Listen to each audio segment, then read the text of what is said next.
In today's edition of Market Edge, the U.S. dollar climbs ahead of Fed Chief Janet Yellen's speech in Chicago.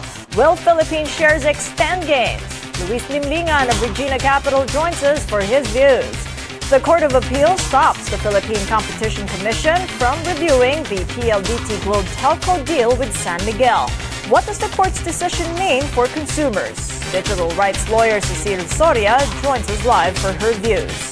A British delegation heads to Mindanao to look for opportunities in trade and investments. British Chamber of Commerce Philippines Chairman Chris Nelson joins us from our Rockwell studio. And you are looking at a live shot at the trading floor in Makati, where officials of the Ayala-led Cebu Property Ventures and Development get ready to ring the opening bell as it celebrates its 25th listing anniversary.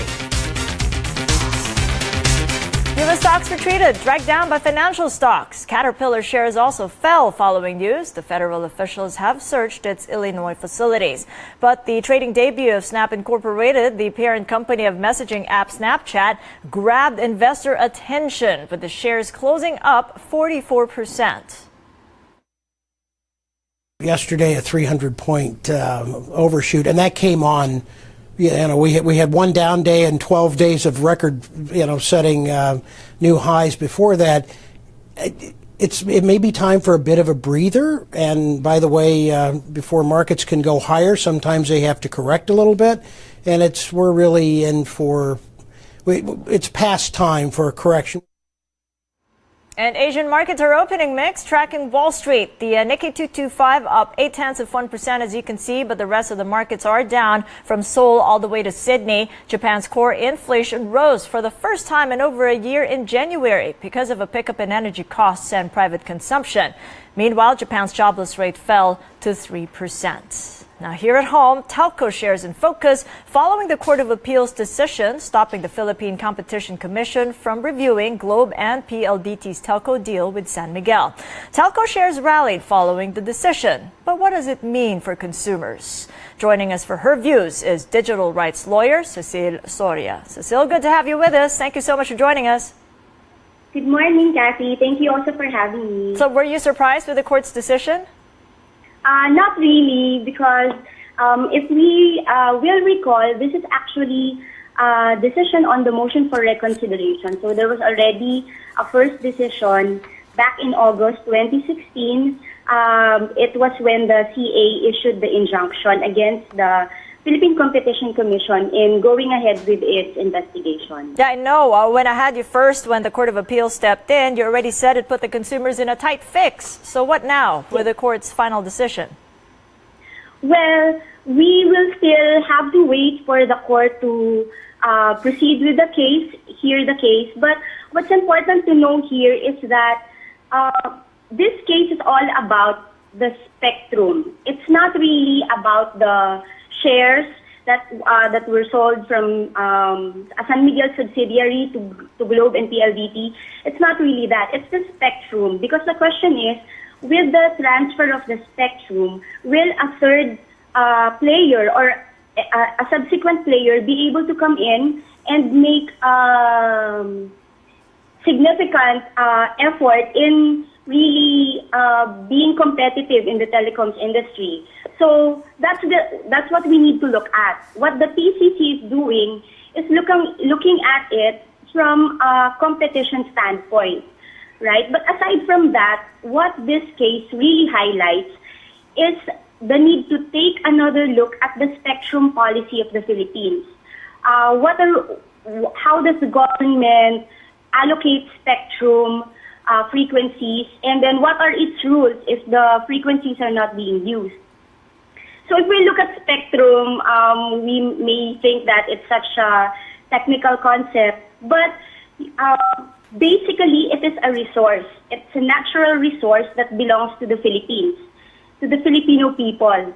So it's a scarce resource in the sense that there's only a limited number of frequencies that you can distribute. So what's important here is for the Filipino people to benefit from this resource in two ways. One is to get the most compensation that it can get from those that it licenses to use it. Second, those that it licenses to use it must also harness the spectrum to be able to provide ultimately benefit to the Filipino people. Okay, so Cecil, what do you make then of consumers? Are they in a tighter fix, or are they in a better stead? I mean, what happens to that third competition that we were looking out for? Yes. Are they in the tighter fix? Not really. They are in the status quo, and that is actually what the CA wanted to maintain with the injunction. However, we do know that since our world is increasingly becoming more digital, we are being put at a disadvantage in the sense that we are not benefiting as much as we should be from the resources that we have. So in terms of the consumers, now maybe we can transfer our focus from what the PCC is doing and make more of a more definitive push for the DICT to take another look at the spectrum allocation and see which telcos have what frequencies are they using it, and if they're not using it, then the DICT should already initiate the steps to take back that spectrum and reallocate it. Okay, well, thank you so much, and we'll check in with the DICT on what its next steps are. Thank you, Cecil Soria, the digital rights lawyer, on the line there, commenting on the telco deal. Let's head on over to the Philippine Stock Exchange, where telco players remain in focus a day after Globe and PLDT rallied following the court's decision. Let's check in with Warren de Guzman on the goings-on at the trading floor just before the opening bell. So it kind of looks like there's more action than usual happening in the backdrop. Absolutely, Kathy. Of course, if you see in the background, it is the 25th listing anniversary of Cebu Property Ventures and Development.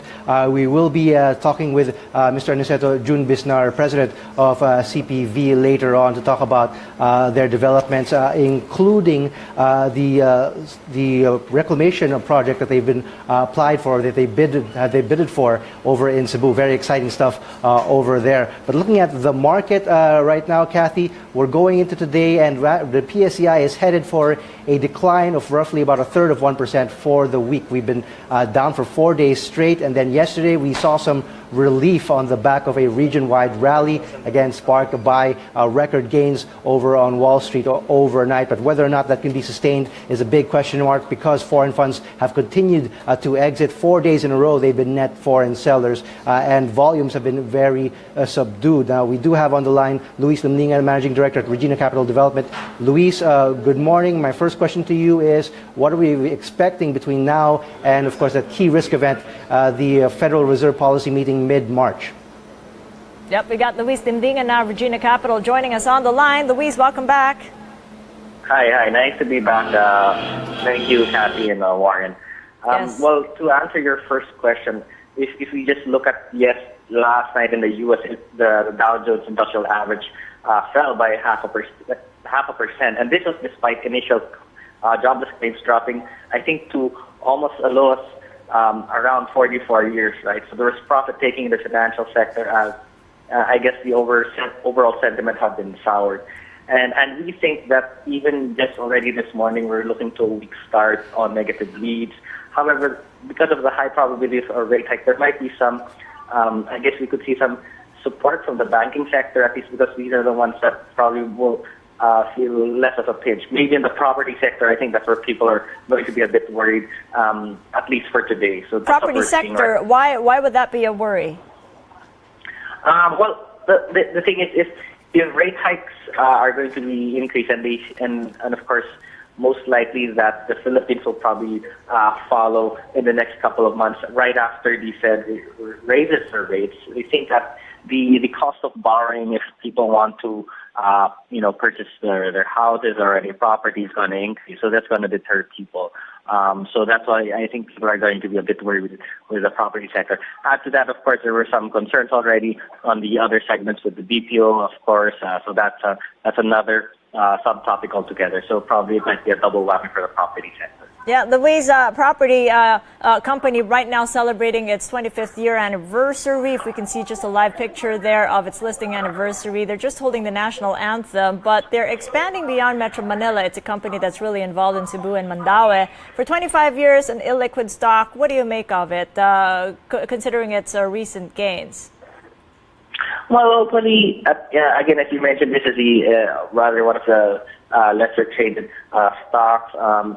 The value turnover is not as high as the others would be. I think that's a function of the float and the market capitalization of the company. But hopefully, I'd like to also hear about the new plans that the company has. It will also be good for the property sector as a whole if they talk about all their developments, not just happening in Cebu, but also in Metro Manila. So it will give some comfort to, I guess, investors that the property sector, at least in the Philippines, is still intact. Is it something you would buy into when you consider that the push really is in Cebu and Mandaue? Well, especially if the investors like what we hear in terms of their long-term view, and I guess if there's a ton of support on their expansion, and then of course I think it will be something that I think investors would like to buy into. Again, we make a recommendation as a function also as demand and the growth prospects. So I'd love to hear what the company has to say later on. Okay, and that's what Warren's going to ask from Aniceto Biznard, the chief of Cebu Pacific Ventures, when he starts to speak with them in about 45 minutes. Thank you for joining us, Luis Limlingan, on the line there. Now, as the UK works towards Brexit, British investors ramp up efforts to deepen links in the ASEAN, where growth is on the upswing. And the Philippines has been a key focus, says Chris Nelson, and Mindanao is right at the heart of it. Chris joins us now in our Rockwell studio. He is chairman of the British Chamber of Commerce of the Philippines. Good to have you with us, Chris. Thank you for joining us. Yeah, good morning, and thanks for inviting us again. Yeah, so 10 British firms have initially signed up for the trade mission, interested to do business in Mindanao. Could you give us an idea of the size and scope of these businesses? Are they big listed firms or medium and small size firms? Look, I think what we're going to get obviously is small to medium sized firms, but we also have some large British companies. For example, GlaxoSmithKline, GSK, is going to be one of the participants. And we're hopeful that the large British companies who are our Platinum members will also be going there, particularly for the Trade Summit, which is going to take place on the 31st of March. So we anticipate a good cross-section of companies, Kathy.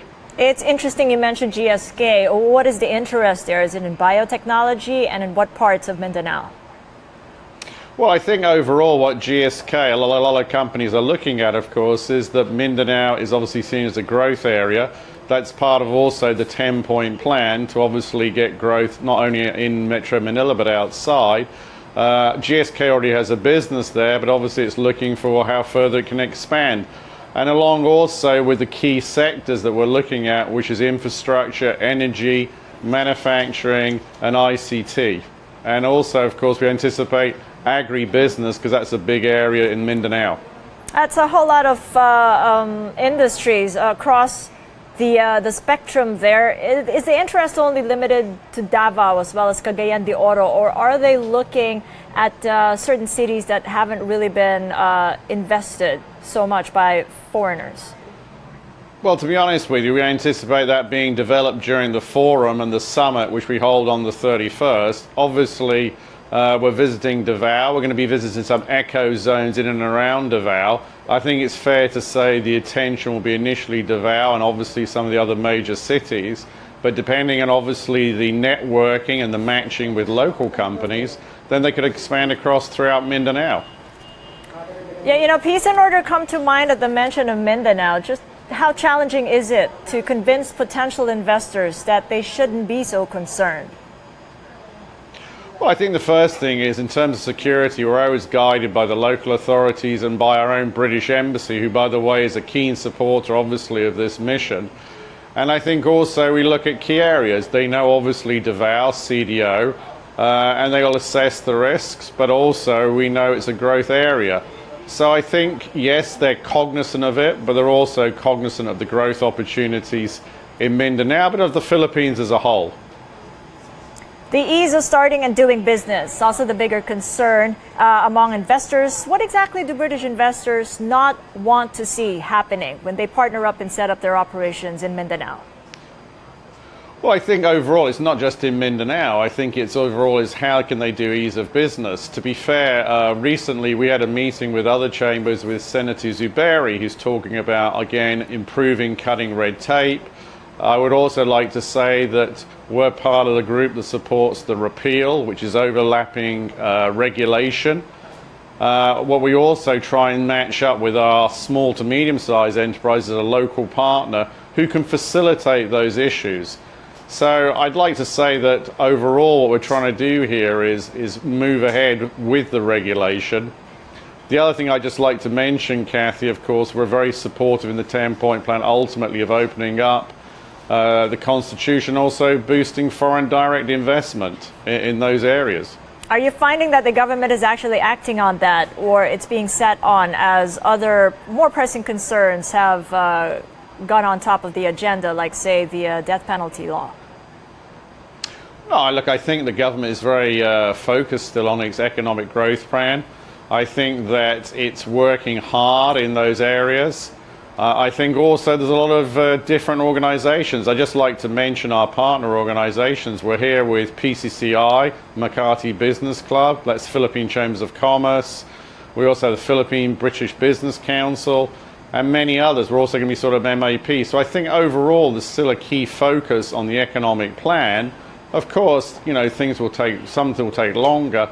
But as you can see, the fact that we have companies interested in coming to the Philippines again, into Mindanao, shows the level of interest in the UK has in the Philippines.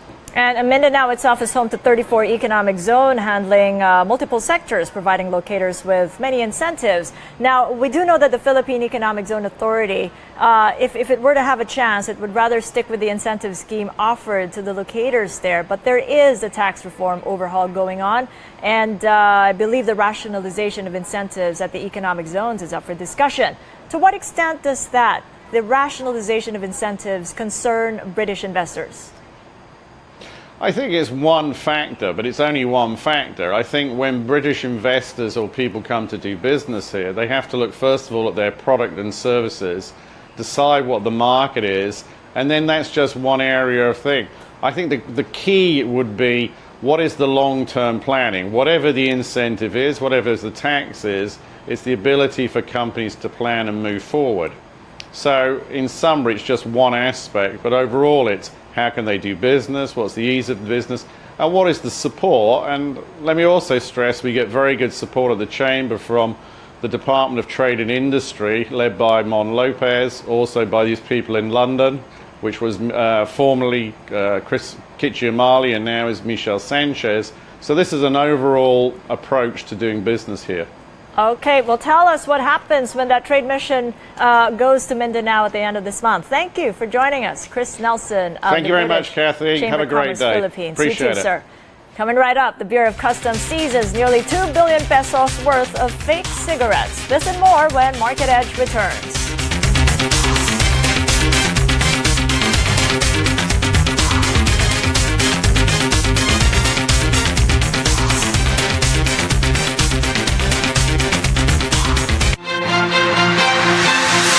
This week on Cityscape, we'll help you update your wardrobe just in time for the hottest season of the year. We are also taking you to the theater to catch the revival of a beloved musical and checking out an exhibit of artworks that are deeply personal in nature but ultimately relatable. Catch Cityscape, your guide to the urban jungle, this Friday at 6 p.m. only here on ANC, the ABS-CBN News.